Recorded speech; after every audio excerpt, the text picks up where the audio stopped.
पूर्णमदः पूर्णमिदं पूर्णात् पूर्णमुदच्यते पूर्णस्य पूर्णमादाय पूर्णमेवावशिष्यते।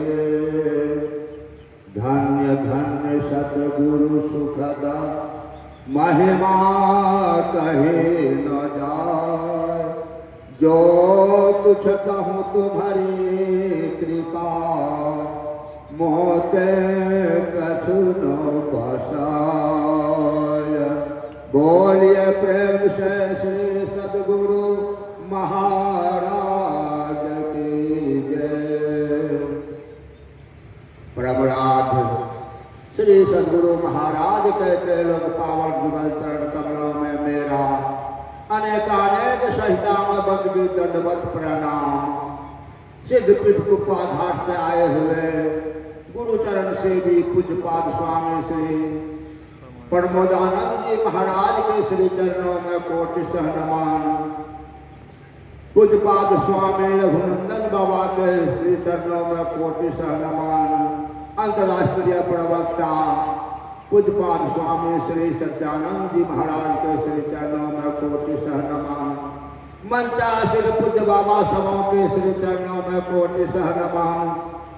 प्रखंड स्तरीय के तमाम कार्यकारिणी के और मन पर विराजमान जितने भी बुद्ध मंगलमय संत महात्मा है, सत्संग में पधारे हुए धर्मानुरागी सज्जन वृंद माता एवं धर्मशिला बहन तथा तमाम ग्रामवासियों सभाओं के चरणों में मेरा बारंबार प्रणाम।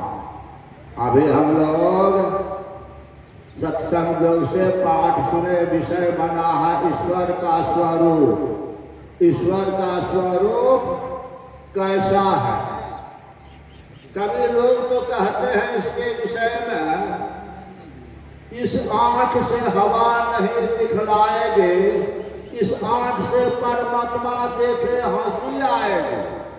जब हम लोग इतना बलवान है हवा, उसको नहीं देख सकते हैं तो हम लोग परमात्मा को कैसे देखेंगे? उसका स्वरूप का व्याख्या हम लोग कैसे करेंगे? और अधवेद तो लिख दिया है महर्षि ने ही पदावली में बहुत सुंदर।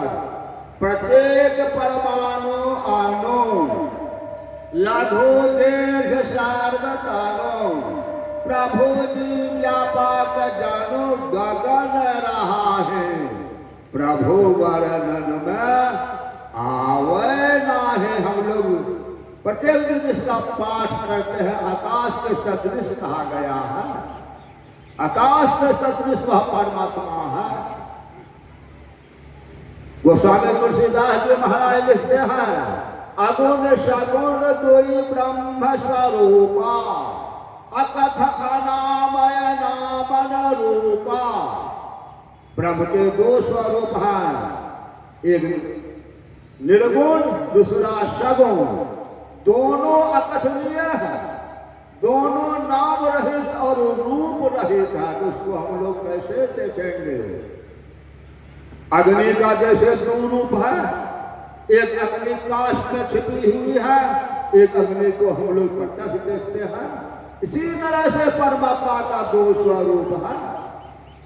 बहुत सुंदर ढंग से काग जी समझाते हैं गरुड़ जी को।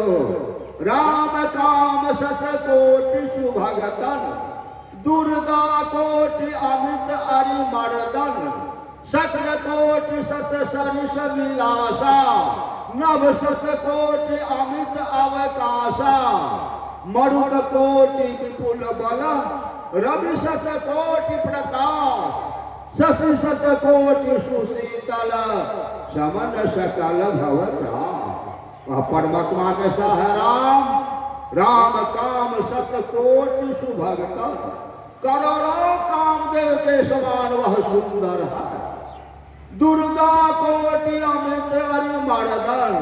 करोड़ों दुर्गा के समान वह शत्रुओं को नाश करने वाला है। शक्र कोटि सत सरिस विलासा।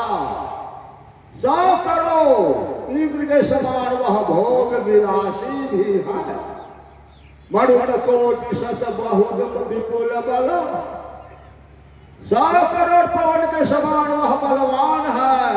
रवि शत कोटि प्रकाश, 100 करोड़ सूर्य के समान उसमें प्रकाश है। 100 करोड़ चंद्रमा के समान वह शीतल है।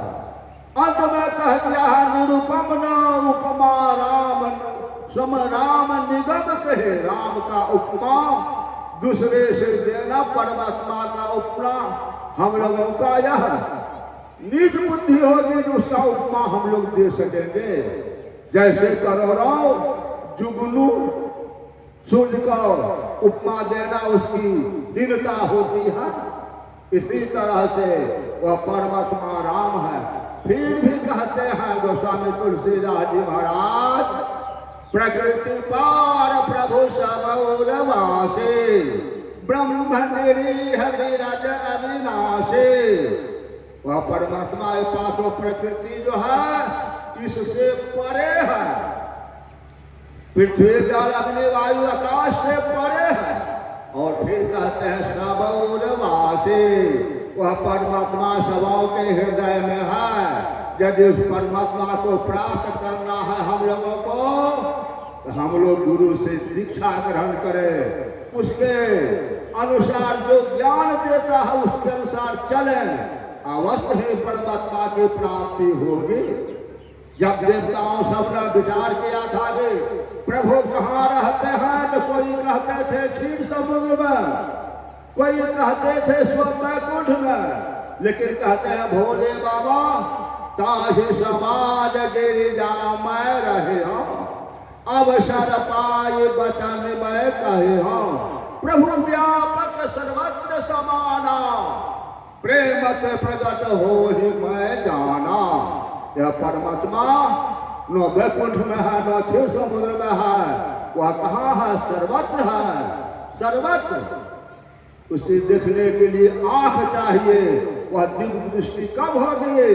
श्री गुरु पद नख मन गण ज्योति, सुमिरत दीप दृष्टि हुई होते, दलन मोह तम सो सुप्रकाशो, बड़े भाग उर आवई दासो, उघर ही विमल विलोचन ही के, मीट ही दोष दुख भव रजनी के, सूझ ही रामचरित मन मानिक, गुपुत प्रगट जहाँ जो जही खाने। बोलिए प्रेम से श्री सद्गुरु महाराज की जय।